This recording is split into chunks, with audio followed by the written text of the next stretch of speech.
Cumprimentamos a todos os nossos preciosos e amados irmãos, na graça e na paz de nosso Senhor e Salvador Jesus Cristo. A partir de agora, está começando mais uma edição do meu, do teu, do nosso programa, A Mensagem do Sétimo Anjo.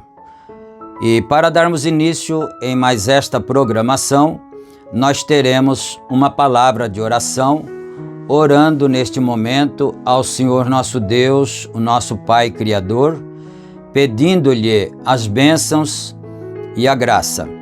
Oremos todos.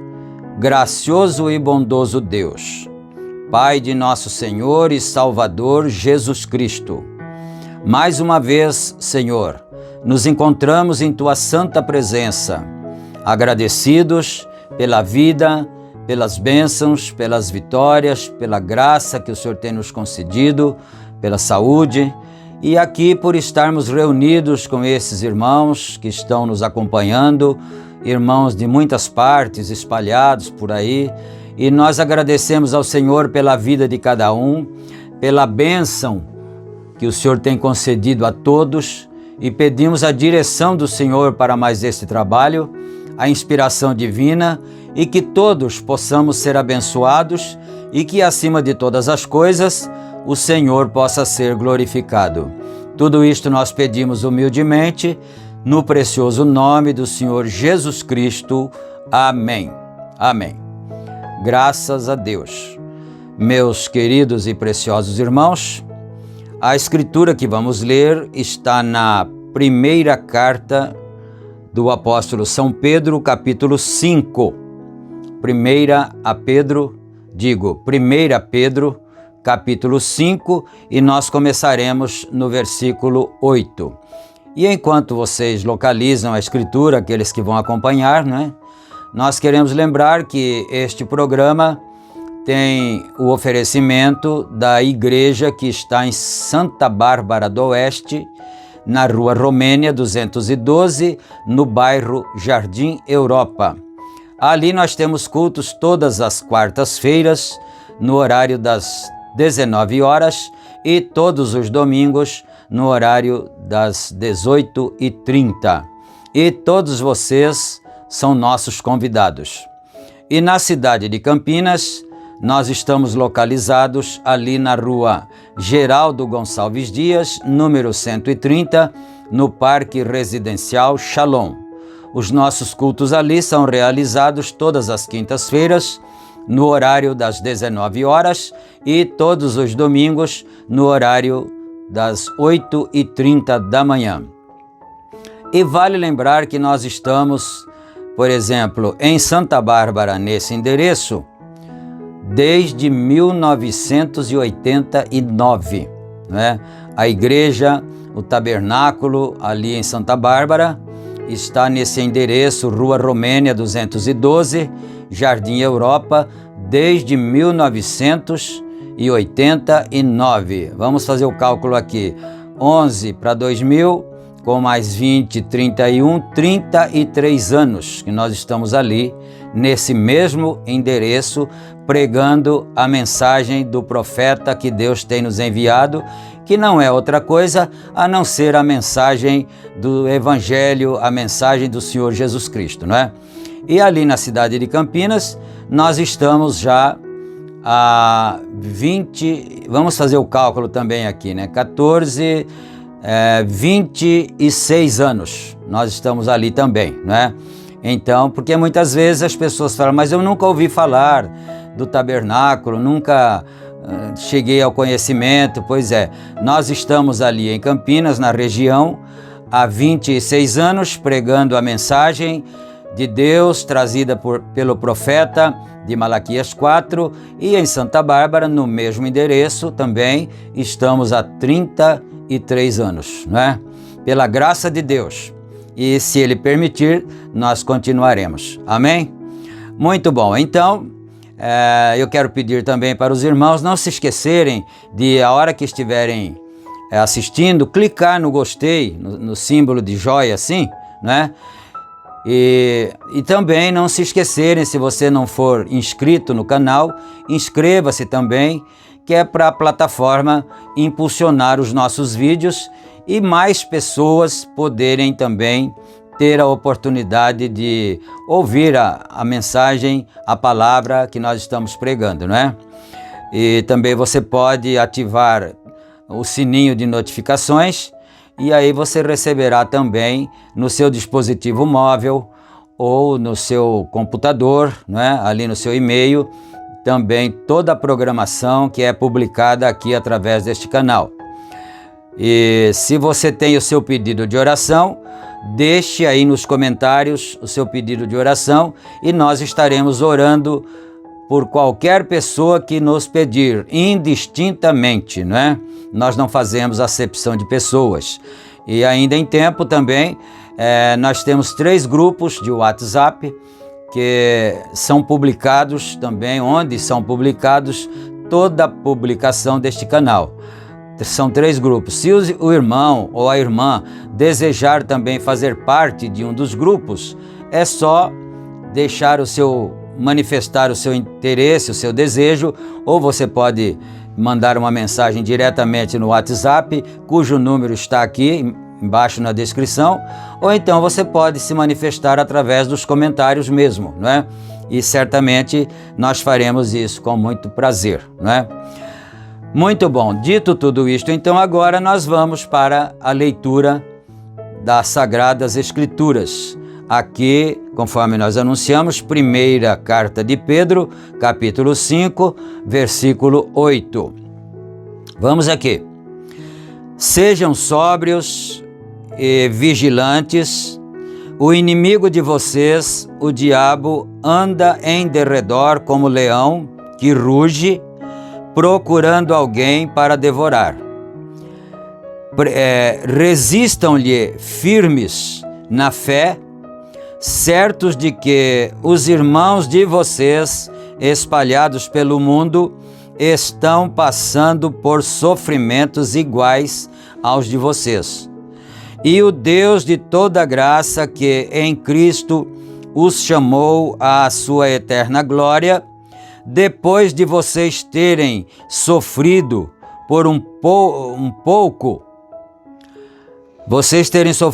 pouco, Ele mesmo irá aperfeiçoar, firmar, fortificar e fundamentar vocês. A Ele seja o domínio para sempre. Amém. Graças a Deus, não é? Primeira carta de Pedro, capítulo 5, do versículo 8 até o versículo 11. E agora nós vamos aqui para a leitura da mensagem, que é sua vida digna do Evangelho, e nós estamos parados no parágrafo 52, e nós vamos continuar a leitura daqui em diante, extraindo para nós os conselhos de Deus que nos foram enviados, nos têm sido trazidos pelo profeta do Senhor, profeta de Malaquias 4, né? Vamos aqui então. Eu estava olhando na revista Life, lá embaixo lá em Light Rock, outro dia, ou melhor, em Rock Springs, e lá eu creio que era o governador do estado de Nova York, numa espécie de striptease de Hollywood, dançando com ela. Agora, e aqui abaixo daquilo estava outro homem de renome. Oh, que desgraça! Veja nossa nação hoje, veja a condição de nossa nação. Veja onde ela tem ido, como ela foi a pique. Veja nossos sistemas religiosos hoje. Como pode ser que as igrejas estejam na condição que estão agora? É porque eles têm rejeitado e recusado a mensagem de Deus, o convite para virem à festa. Poderia você chamar uma vida como esta digna do Evangelho? Poderia você chamar uma vida que pode se assentar e permitir seu povo fazer estas coisas, fumar cigarros?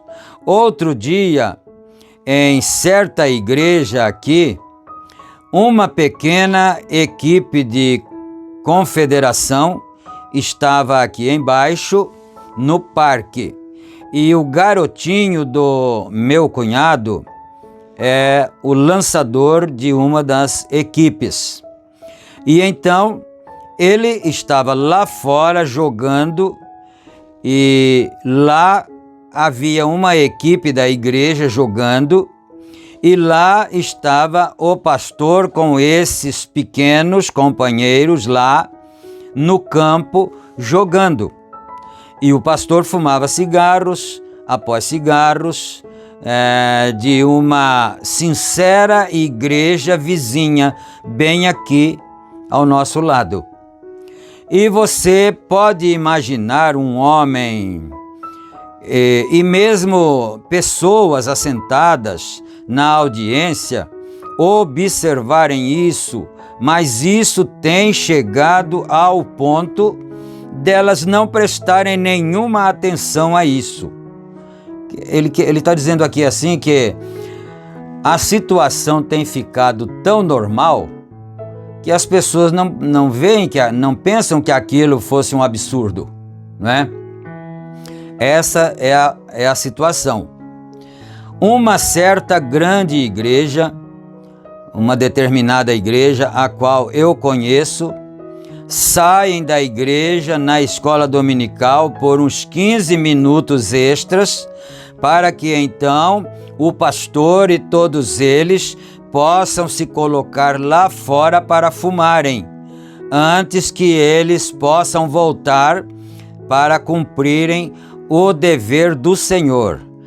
John Smith, o fundador daquela igreja, orou tanto que o Senhor enviou um avivamento até que seus olhos incharam e se cerraram como a noite, e sua esposa tinha que dirigi-lo à mesa e alimentá-lo com uma colher. Se aquele homem se dirigia para a sepultura, se ele soubesse que a igreja chegaria a esta condição, o que é isto? Eles foram convidados para virem e rejeitaram isto. Esta é a única coisa. E você recorda, Jesus disse aqui que aqueles que foram convidados e rejeitaram não provariam de sua ceia.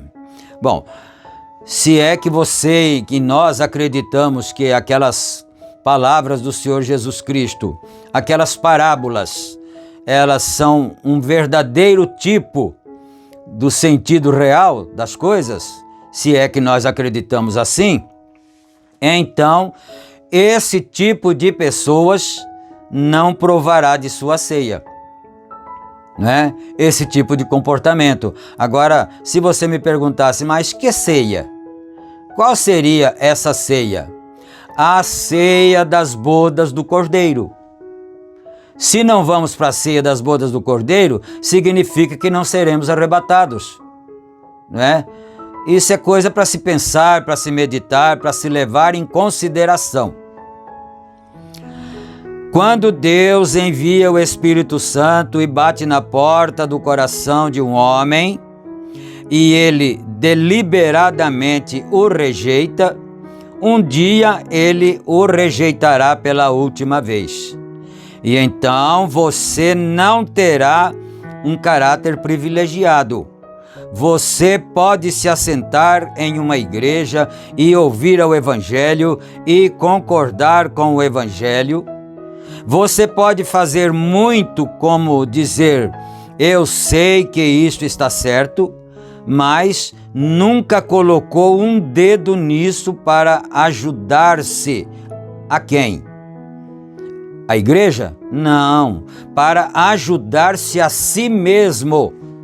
Nunca colocou um dedo, nunca tomou nenhuma atitude para ajudar-se a si mesmo. Vem, você simplesmente ouve a isso porque você diz, eu creio que está certo. Aquilo é simplesmente simpatizante a você. Eu poderia dizer, eu creio que aquilo são $10.000. Isso não significa que eu recebi aquilo. Vem? Eu poderia dizer, esta é uma boa água fria, mas recusar bebê-la. Vocês sabem o que eu quero dizer. E isso é vida eterna. E recusar a fazer isso, um dia você atravessará a linha entre o juízo e a misericórdia. E então você não terá o privilégio de vir e receber isto. Para vocês, pessoas que vêm aqui, eu não sou responsável por aqueles que estão outros ministros aos quais falamos, mas se está correto, vocês devem suas vidas a isto. Quer dizer, o profeta era muito enfático e muito honesto. Disse, eu não sou responsável por ninguém que faça o que quiser fazer em circunstâncias diversas, né? Eu sou responsável por aquilo que eu estou pregando aqui, e se você ouve isso, você é responsável por isso. Então a responsabilidade é sua, é minha, ele está dizendo, né? O que mais poderia você encontrar que seria de mais benefício para você do que saber que você pode ter vida eterna? Não haveria nenhum benefício maior que esse, né? A gente saber que tem a possibilidade de ter vida eterna. Esse seria o maior benefício que um ser humano poderia ter, né? O que seria se eu estivesse dando cápsulas aqui, cientificamente provado cientificamente, que esta cápsula te faria viver 1000 anos? Bem, eu teria que ter a força militar aqui e desaglomerá-los do lugar. Você não teria que fazer uma chamada de altar para isso. Você simplesmente teria que tirá-los disso para viverem 1000 anos. E ainda cientificamente provado que... Deixa eu ver aqui, voltar aqui. E ainda cientificamente provado que o Deus eterno, todo o seu poder de sua ressurreição, que lhe prometeu vida eterna, e Satanás colocará suas legiões lá fora para te afastar disto, vem, você ainda pode ver e ser o suficiente sensato para encarar isso e ver que está correto. Mas então, rejeitar isso, vem? Quer dizer, você pode ser sincero, honesto na sua opinião, dizer, não, isso está perfeitamente correto. Mas se não aceitar, se não provar, se não se tornar parte daquilo, então de nada adiantou, não é? Agora, algum tipo de desculpa. Está muito quente, estou muito cansado, eu o farei amanhã. Né? Alguém diz, vamos hoje comigo na igreja, vamos adorar o Senhor, não é? A pessoa diz, hoje eu estou muito cansado, eu trabalhei, eu fiz isso, fiz aquilo, e está muito quente também, mas amanhã eu irei, né? A pessoa diz isso, né? Eu farei isso amanhã, simplesmente alguma espécie de desculpa. Isso é tudo o que eles fazem, através da recusa do dia da visitação. Isso separa você de Deus. Isso é muito sério. Isso separa, ou melhor, acho que ele disse isto, né? Isto separa você de Deus. É muito sério nós deixarmos para pensar isso depois, outra hora, qualquer, né? Agora, nós observamos. E no Velho Testamento, eles tinham o que chamava de ano do jubileu. Isso era quando todas as pessoas que eram escravas podiam ir livres quando o jubileu soava, e então, se o homem não saísse, se houvesse alguma desculpa que ele pudesse dar, que ele não queria retornar à sua terra, então ele teria que ser marcado na orelha com uma sovela colocada no templo. Então aqui é o seguinte, o soldado, ele era comprado, o escravo, não é? O escravo era comprado por um certo senhor, um certo fazendeiro, um homem rico, e aquele escravo então deveria servi-lo ali para sempre, né? Mas acontece que havia um ano chamado ano do jubileu. E esse ano do jubileu, ele acontecia de 50 em 50 anos. Certamente um mesmo homem não poderia ter 2 jubileus em sua vida. Não daria tempo, né? 100 anos ele já não estaria mais aqui. Mas de 50 em 50 anos havia o ano do jubileu. Então digamos que o escravo estivesse ali servindo aquele senhor há 30 anos, 20 anos, 1 ano, 40 anos, seja a quantidade que fosse. Mas quando tocava a trombeta do jubileu, que era o ano do jubileu, aquele ano não era relativo ao tanto de tempo que você havia ficado, ou que melhor dizendo, que a pessoa haveria ficado escrava. Não era relativo ao tempo de escravidão da pessoa, mas era um ano específico, ano do jubileu. Então, se ele tivesse escravo ali por 1, ou por 10, ou por 20, ou por 40, não fazia diferença. Tocou a trombeta do jubileu, se ele tivesse capinando, se ele tivesse fazendo uma cova, se ele tivesse carregando uma sacaria em sua cabeça, fosse o que fosse que ele estivesse fazendo, quando a trombeta do jubileu tocava, ele jogava aquela sacaria no chão, largava a enxada, largava a cavadeira e saía livre, porque ele aceitou a sua liberdade. Mas era tão simples assim, não é? Era só aceitar. O evangelho sempre foi assim, é só aceitar. Mas se ele não aceitasse, ele continuaria trabalhando, capinando, fazendo buraco, carregando o fardo, né, ali e tal. Então, se ele continuasse depois do toque da trombeta, então ele era levado ali em um certo lugar e com uma sovela lhe furavam a orelha. Aí pronto, aquele escravo estaria marcado para o resto dos seus dias. Mesmo que ele conseguisse, porque se ele tivesse escravo há 1 ano, então ele conseguiria chegar no outro jubileu, naturalmente, porque ele estaria com 50 e poucos anos, né? Ali talvez 60 anos, então ele poderia alcançar o ano do jubileu da frente. Mas se ele tivesse rejeitado, nunca mais ele poderia ser liberto. Isso daqui é um tipo também do evangelho, que se a pessoa rejeitar a visitação de Deus, rejeitar o chamado de Deus, ele continuará sendo escravo. Aí, então, a sua orelha será furada. Isso significa que nunca mais ele vai poder ouvir outra vez o chamado de Deus. Ele ficou surdo para sempre. Deus nunca mais lhe falará. E aí ele morrerá na sua escravatura, né?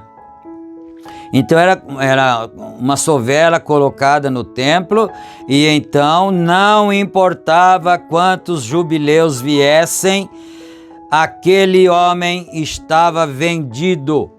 Ele nunca mais poderia voltar como um cidadão em Israel. O que fez ele? Ele rejeitou seu convite. Ele não tinha que pagar nada. O débito de sua escravatura estaria ou havia terminado. Sua família estava livre. Ele podia voltar diretamente à sua terra natal e conseguir suas próprias posses, mas se ele recusasse em fazer isso, então Israel não era mais indicado para ele. A sua posse era dada para outro. Agora, a mesma coisa no natural é aplicada no espiritual, que nós, como herdeiros da vida eterna, e ouvimos o Evangelho, e sabemos que é verdade, e nós o rejeitamos, nós recusamos fazê-lo, ou a ouvi-lo, estamos tomando a marca da besta. É isso, porque existem 2 marcas, né? Uma marca é o selo de Deus, que é o selo do Espírito Santo, né? O batismo com o Espírito Santo é uma marca. Agora, a outra marca é a marca da besta. Então, se a pessoa rejeitar o batismo com o Espírito Santo, rejeitar o Evangelho do Espírito Santo, então ele será marcado para sempre e ele receberá então a marca da besta. Aleluia. Agora, alguém disse, agora haverá a marca da besta em algum dia, ela virá. Deixe-me dizer-lhes, ela já veio. Isso aqui é sério. Ela já veio. Logo que o Espírito Santo começar a cair, a marca da besta começa a tomar lugar. A Bíblia diz assim em Efésios capítulo 4, versículo 30. E não entristeçais o Espírito Santo de Deus, com o qual estáis selados até o dia da redenção. Isso é a marca de Deus. Agora, se nós rejeitarmos a marca de Deus, automaticamente sobrará só uma outra marca, que é a marca da besta. Aí ele estará marcado para sempre, não é? Veem, você somente tem duas coisas. Uma delas é aceitá-lo, tomar o selo de Deus. Rejeitá-lo é tomar a marca da besta. Rejeitar o selo de Deus é tomar a marca da besta. Todos estão entendendo? Porque muitas vezes as pessoas não compreendem nada sobre o Evangelho. Às vezes se chamam de evangélicos, mas não compreendem nada. Quer dizer, rejeitar a mensagem do Espírito Santo automaticamente é ficar exposto à marca de Satanás, que é a marca da besta, que é o selo que vai deixá-lo surdo para sempre, né? Todos estão compreendendo? Rejeitar o selo de Deus é tomar a marca da besta, pois a Bíblia diz que todos aqueles que não foram selados com o selo de Deus tomaram a marca da besta. Amém? Está escrito isto, não é? E receberam a marca da besta todos quantos não possuíam o selo de Deus. E você já sabe, porque já foi citada a Escritura, não é? O selo de Deus é aquele de Efésios 4:30. Aleluia. Quando a trombeta soava, todos que queriam ser livres podiam ir, aqueles que não estavam marcados. Agora veja você, a marca da besta, se nós falamos a respeito disso no futuro, e quando isso será feito, manifesto, quando você vir que isso é o que você já fez, vem, e então é o Espírito Santo. Ele será manifesto quando nós virmos o Senhor Jesus vindo em glória e sentir aquele poder transformador e vendo os mortos se levantando das sepulturas e sabermos que em não mais de um segundo nós seremos transformados e teremos um corpo como o seu. Isso será feito manifesto. Então, ver aquelas coisas que rejeitam isto ficaram aqui embaixo. Aleluia. Só mais um parágrafo aqui. Não disse Jesus das virgens que saíram para encontrar Cristo? Algumas delas adormeceram na primeira vigília, segunda, terceira, quarta, quinta, sexta, até a sétima vigília.